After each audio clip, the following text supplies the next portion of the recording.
Napoleon Hill's Golden Rules, The Lost Writings. Picture a man who's hit absolute rock bottom. We're not talking about a rough patch here. This guy is completely shattered. He's shuffling through Chicago streets in tattered clothes, his spirit crushed under the weight of total failure. Just years before, he'd had it all. A thriving manufacturing business, a loving family, a bright future stretching out before him. Then war swept through like a hurricane, obliterating his savings, demolishing his company, and worst of all, destroying the one thing that mattered most, his belief that he could ever rise again. In his darkest hour, he'd actually abandoned his wife and children, reduced to begging on street corners. Now he's walking with grim determination toward Lake Michigan, ready to let the cold water end his pain forever. But then something unexpected happens. Out of nowhere, someone slips a small booklet into his pocket. It's modest, unimpressive really, bound in simple brown paper. The kind of thing you'd normally toss aside without a second thought. Yet something makes him pause. He pulls it out and reads the title, How to Build Self-Confidence. Standing there on that Chicago street, he starts flipping through the pages. And suddenly, it's like someone's thrown him a rope. These aren't just nice-sounding words. They feel alive, urgent, like they were written specifically for this exact moment. Instead of continuing his walk into oblivion, he turns around, marches into an office building, tracks down the author, and says with tears streaming down his face, "It must have been fate that put this in my pocket. I read every word, and I believe you're the person who can help me find my way back." That author? Napoleon Hill. And that broken man would go on to rebuild his life into something extraordinary, becoming a powerhouse in his industry. His transformation stands as living proof that the ideas we're about to explore actually work. You probably recognize Napoleon Hill's name. He wrote Think and Grow Rich, which has moved over 60 million copies, and basically created the blueprint that generations of entrepreneurs, leaders, and big dreamers have followed ever since. But here's what most people don't know. Before that blockbuster book made him a household name, Hill was grinding it out as a journalist and magazine publisher, obsessively studying how the human mind actually works. Between 1919 and 1923, he published a series of game-changing articles in his own magazines, raw, powerful pieces that contained the foundational principles that would eventually make him famous. For decades, these writings were scattered to the winds, nearly forgotten by history. But you're about to hear the concentrated essence of those original articles, now collected in Napoleon Hill's Golden Rules, The Lost Writings. This isn't just me rehashing some old ideas. We're going on a time travel journey back to the source, to hear these revolutionary concepts on success, self-belief, and universal laws exactly as Hill first hammered them out. So what's the secret hidden in these lost writings? What did that desperate man discover that literally saved his life and launched him toward greatness? The promise is beautifully simple, yet mind-blowingly profound. You are the creator of yourself. Your mind is the most powerful force in the entire universe. And once you understand how to work with its natural laws, you can deliberately construct any life you can imagine. By the time we're done here, you'll understand the invisible forces shaping your reality, and you'll be holding the master key to building rock-solid self-confidence while attracting success as naturally as flowers attract bees. Let's dive in. To really grasp the core of Napoleon Hill's philosophy, start by imagining your mind as a fertile garden. Picture a rich, dark plot of soil that'll grow absolutely anything you plant in it. Here's the thing, though. It's completely impartial. It doesn't judge your seeds as good or bad. If you plant corn, you'll harvest corn. Plant poison ivy, and guess what sprouts up? The garden produces crops in exact proportion to whatever seeds get sown. Hill makes a fascinating observation. Each of us is essentially the sum of just two things: heredity and environment. Now the first part, our physical heredity, is pretty much locked in. Your eye color, hair texture, the basic body you arrived in. These came from your parents and their parents stretching back through time.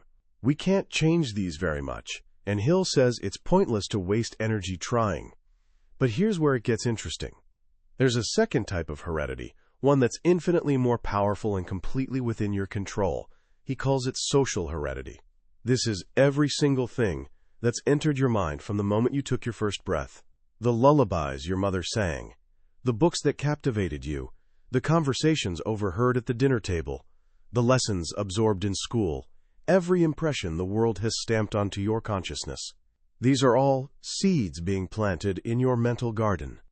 Your beliefs about everything, money, success, relationships, your own worth, are the direct result of these sense impressions that have reached your mind over the years. They might be accurate or totally false, helpful or deeply harmful, but they form the soil from which your thoughts grow. Hill argues that the mind itself is basically the accumulated total of all the sense impressions that have ever reached your brain.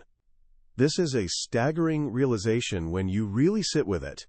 It means that right now, in this moment, you can decide to change the crop you're growing. You can consciously start choosing which seeds get planted in your garden. You can reshape your environment, redirect your thoughts, and redefine your purpose. You can literally remake yourself mentally into whatever you choose. So how exactly do you do this?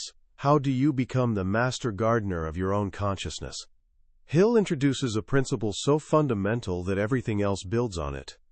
He calls it auto-suggestion. The term might sound a bit clinical, but its meaning couldn't be simpler. Auto-suggestion is just self-suggestion. It's the deliberate process of planting a specific thought or idea into your own mind.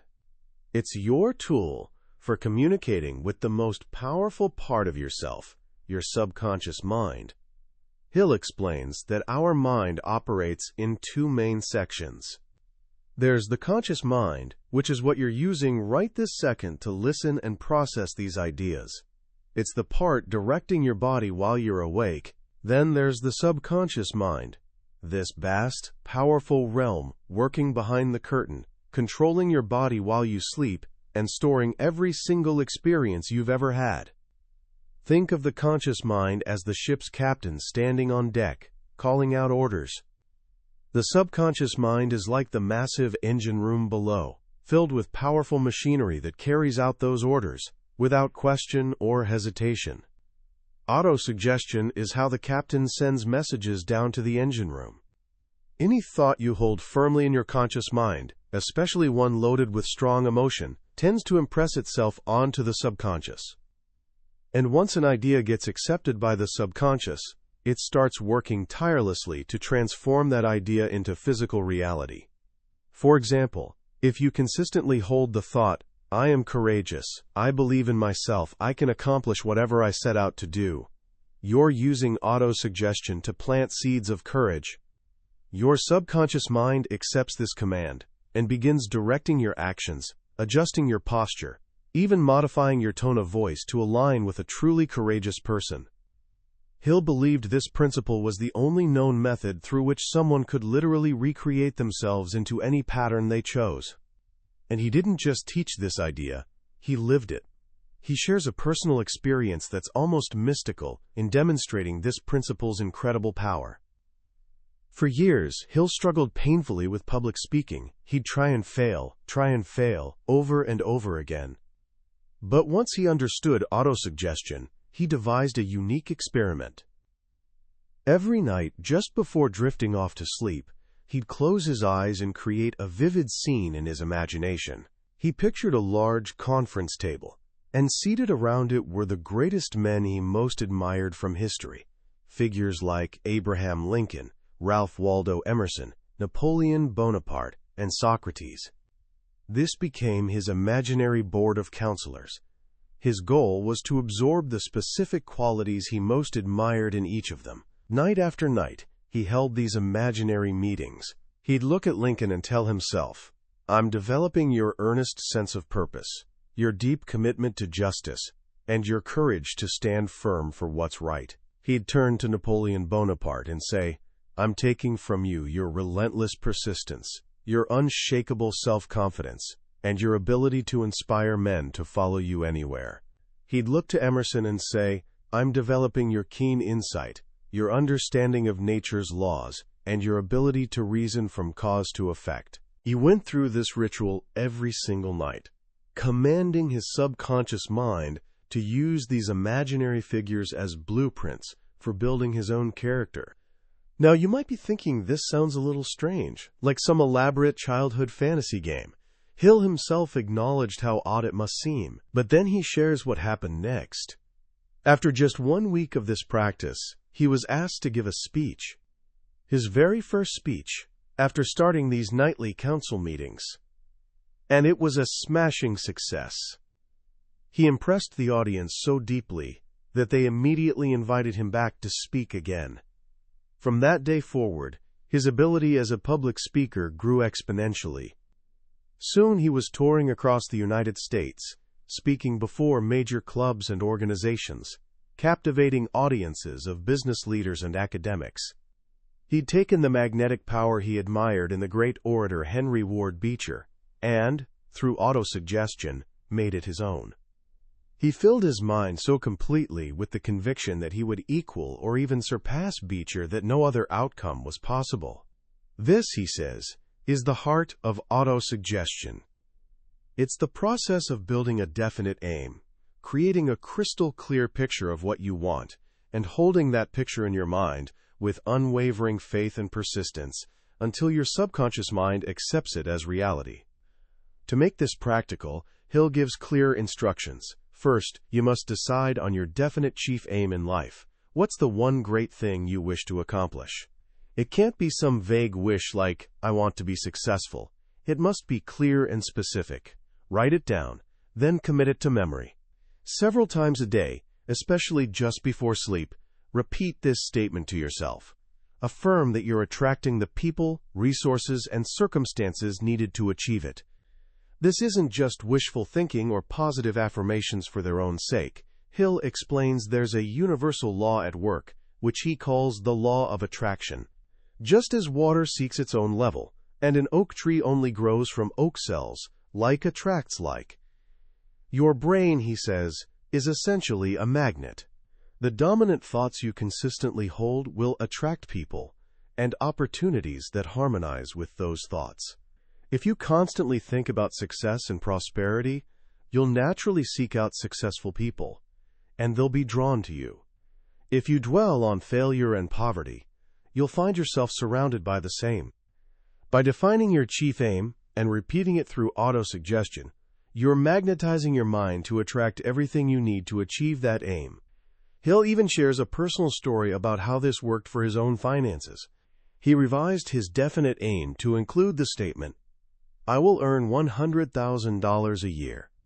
Within 6 months, he was offered a business connection at a salary of $105,200 a year, almost the exact amount he'd written down. Though a later dispute prevented him from collecting the full salary, the point for him was crystal clear. He'd attracted the opportunity to earn precisely what he'd declared. It taught him the incredible importance of being specific with the instructions you give to your subconscious mind. But autosuggestion is only half the equation. It's the tool for mastering yourself. What about influencing the world around you? How do you get others to see your vision, to cooperate with you, to say yes to your ideas? For this, Hill introduces the second master tool, suggestion. Suggestion is simply the principle we use to influence, direct, and control the minds of others. While autosuggestion is what you communicate to yourself, suggestion is what you transmit to everyone else. It's the foundation of all successful advertising, salesmanship, and leadership. To demonstrate its remarkable power, Hill describes a simple but brilliant experiment he'd conduct in his psychology classes. He'd hold up a small bottle labeled oil of peppermint. He'd tell the class he was going to test the power of smell. When he uncorked it, he explained, the potent aroma would quickly fill the room, and he asked everyone to raise their hand the moment they smelled it. Then he'd uncork the bottle, make a face as if the scent was overwhelmingly strong, and wave his handkerchief dramatically. Almost immediately, hands would start popping up across the room. Soon, More than half the class would have their hands raised, absolutely convinced they could smell peppermint. And then Hill would lift the bottle to his lips and drink the entire contents. It was pure water. No one had smelled anything.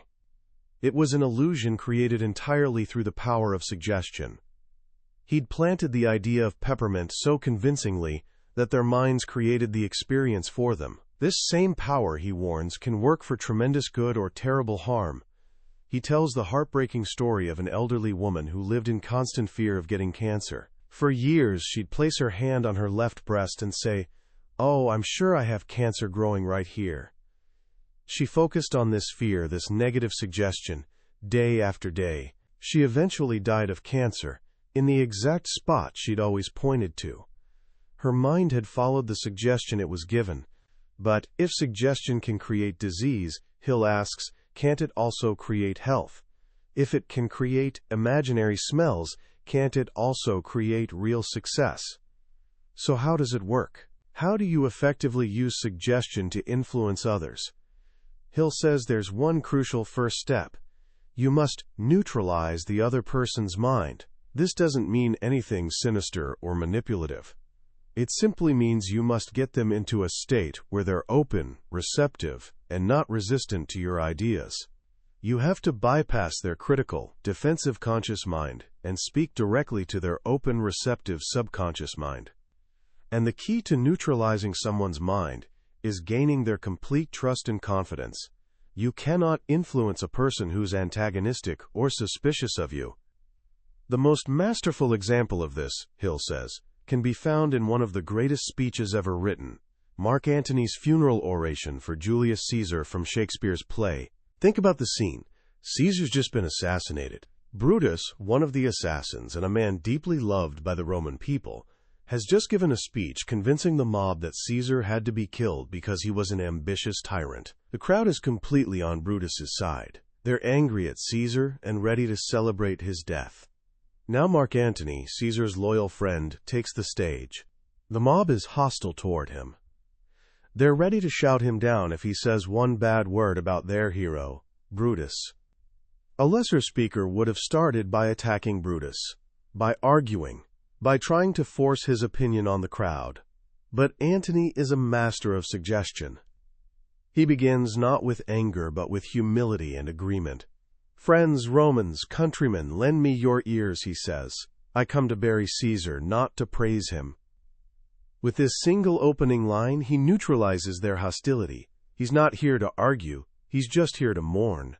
He continues, "The noble Brutus hath told you Caesar was ambitious. If it were so, it was a grievous fault." He doesn't dispute Brutus. In fact, he praises him.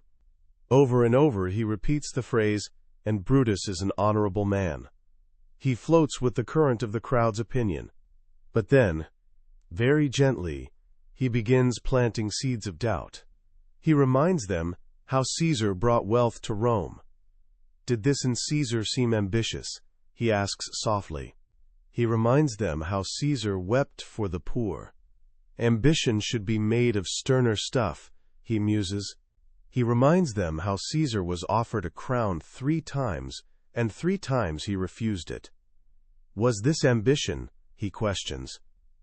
And after each point, he masterfully returns to his refrain.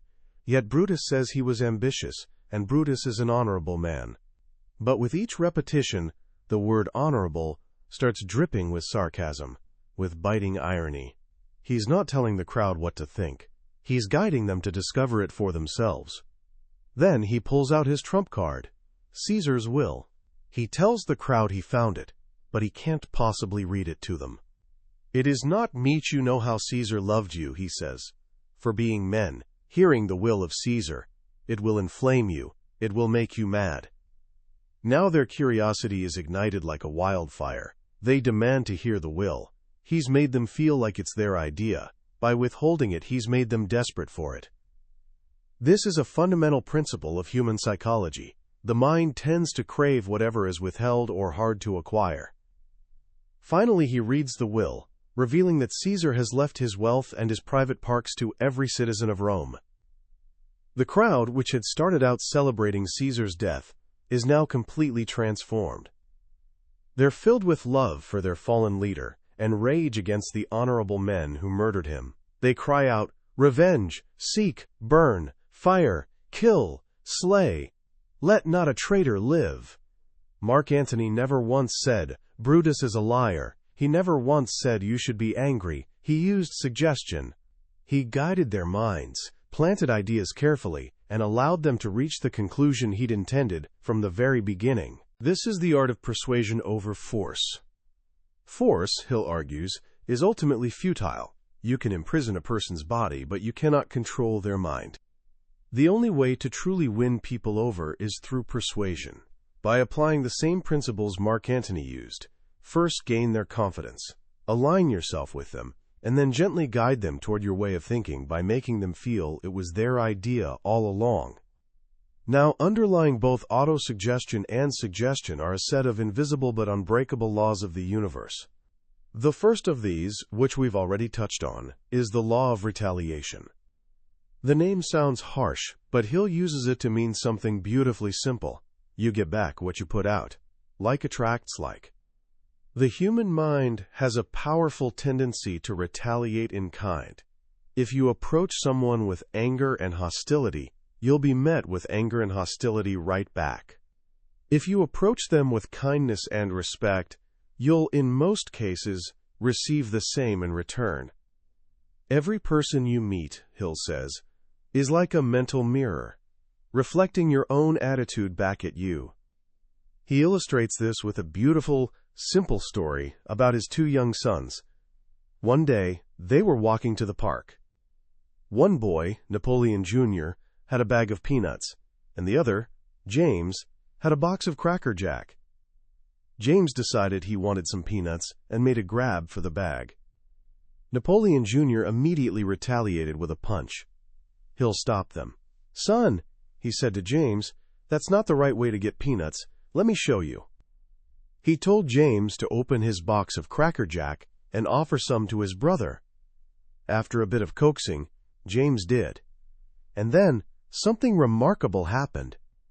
Before Napoleon Jr. would take any of the Cracker Jack, he insisted on pouring some of his peanuts into James's pocket. He retaliated in kind. This simple law governs all human interaction. If you want friendship and cooperation, you must first extend friendship and cooperation. You can even use this principle to turn enemies into friends. If you make a habit of speaking with unusual kindness to someone who dislikes you, and go out of your way to do them favors, they may resist at first, but gradually their defenses will crumble, and they'll begin to retaliate in kind. The hottest coals of fire ever heaped upon the head of one who has wronged you, Hill writes, are the coals of human kindness. Closely related to this is the second great law, the law of compensation. This law states that for everything you get, you must give something. And for everything you give, you will eventually get something. It's the universe's perfect accounting system. It never forgets a debt, and it never fails to pay a reward. As Emerson wrote, "For everything you have missed, you have gained something else, and for everything you gain, you lose something." This law operates in ways both seen and unseen. Sometimes the reward or punishment is immediate and obvious, but often it's delayed. And sometimes the punishment isn't external at all, but internal. The most powerful jailer is your own conscience. Hill tells a chilling story of a bank clerk named Bill Jones, who stole $3,000 and fled. For 18 years he was a fugitive, wandering the globe, always looking over his shoulder, living in constant terror of being caught. He suffered every torture a human can know. Finally, old and broken, he couldn't run anymore. He was driven by an unstoppable force to return to his hometown and turn himself in. He walked into the sheriff's office and confessed. "I'm the man who stole the $3,000 from the Merchants Loan Bank," he said. The sheriff looked puzzled. He checked his files, and he found nothing. It turned out the bank had never reported the theft. They'd quietly absorbed the loss to avoid causing a panic among their customers. For 18 long years, Bill Jones had been hunted by a phantom. No one was looking for him. The only law chasing him was the law of compensation, working through his own tortured mind. "I punished myself all those years," he murmured bitterly. But this law isn't just about punishment, it's also about reward. It promises that out of hardship comes strength. Every failure, every struggle, every heartbreak carries within it the seed of an equivalent benefit. It's life's way of balancing the scales. The story of Knut Hamsun, who won the Nobel Prize in Literature, is a perfect example. For years, he was a homeless wanderer, a dishwasher, a streetcar conductor in Chicago who got fired for being too stupid because he couldn't remember the street names. He knew hunger, failure, and despair intimately. But through it all, he kept writing, and his suffering became the raw material for his art. His experiences, which seemed like curses, were transformed into the very thing that brought him worldwide fame and fortune. The law of compensation guarantees that your own will eventually come to you. The good you do, the service you render, the kindness you show, it all comes back. Maybe not today, maybe not tomorrow, but it will come. Now we arrive at the peak of Hill's philosophy, the principle that ties everything together. He calls it the master passkey to all achievement, the Golden Rule. Do unto others as you would have them do unto you. This isn't just a nice moral sentiment for Sunday school. Hill argues it's the most practical, results-oriented success principle in the universe. It's the active application of the law of retaliation and the law of compensation. It's the secret to getting people to do what you want them to do. How? By a simple, radical act. You go first. Instead of waiting for the world to be kind to you, you're kind to the world. Instead of waiting for opportunity to find you, you create opportunity for others. You get what you want by first giving that same thing to someone else. If you want cooperation, be cooperative. If you want loyalty, be loyal. If you want respect, be respectful.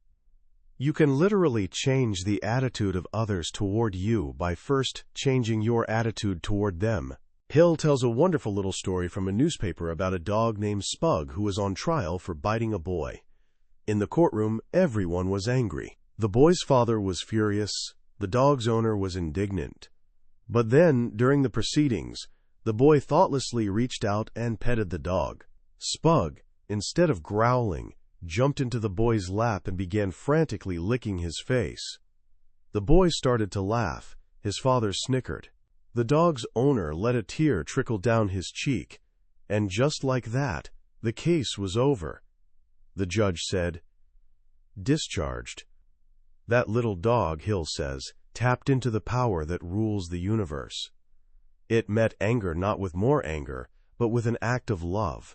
It applied the Golden Rule, and in doing so, it saved its own life. This is the ultimate secret.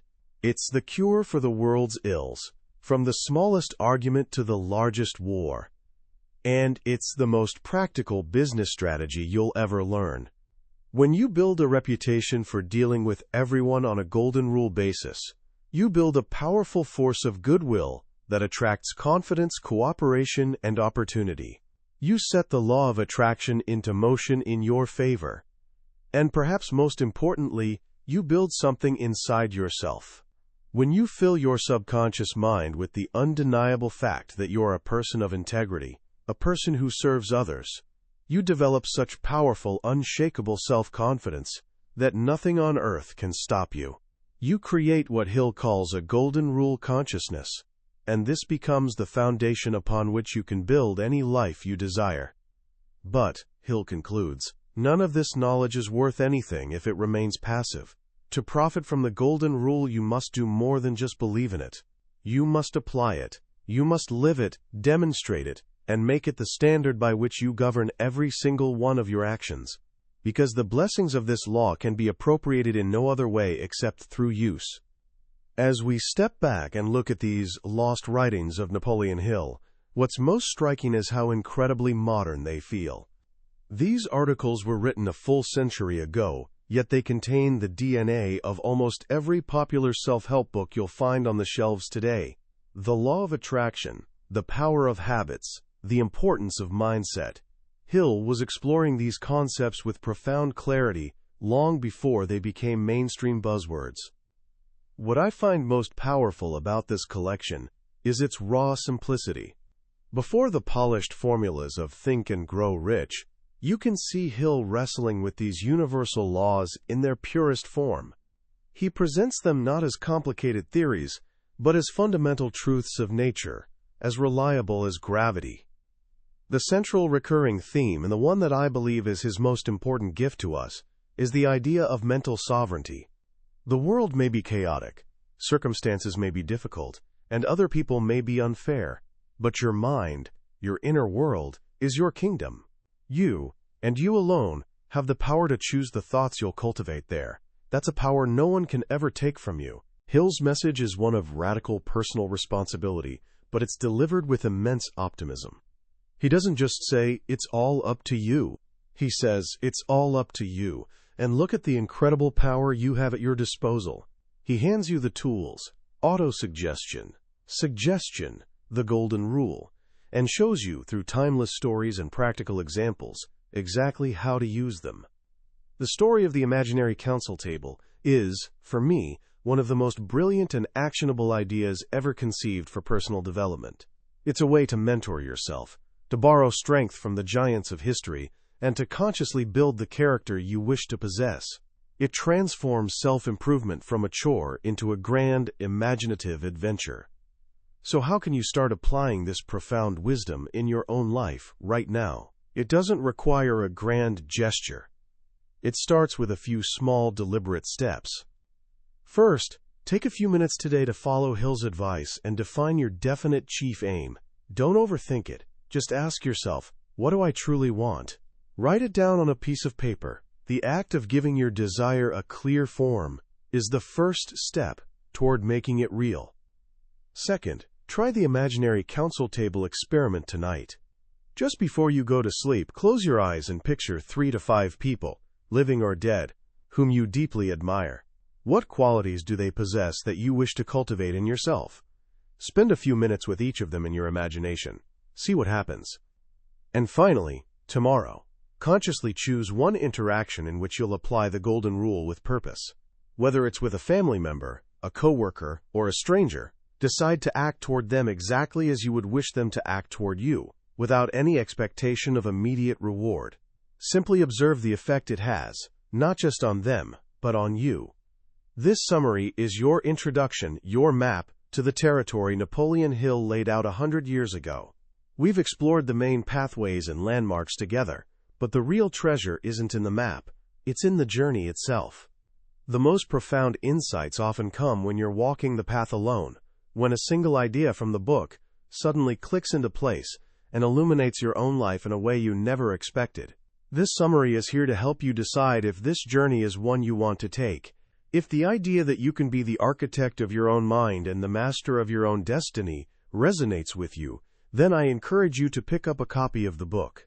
Reading it isn't just about absorbing information, it's an experience that can fundamentally change how you see the world and your place within it. The link to the book is in the description below. And if you found value in our journey today, please take a moment to like this video and subscribe to Billionaire's Bookshelf. It helps us continue to bring you these deep dives into the world's most powerful books. We have so many more life-changing texts to explore, and I wouldn't want you to miss what's next.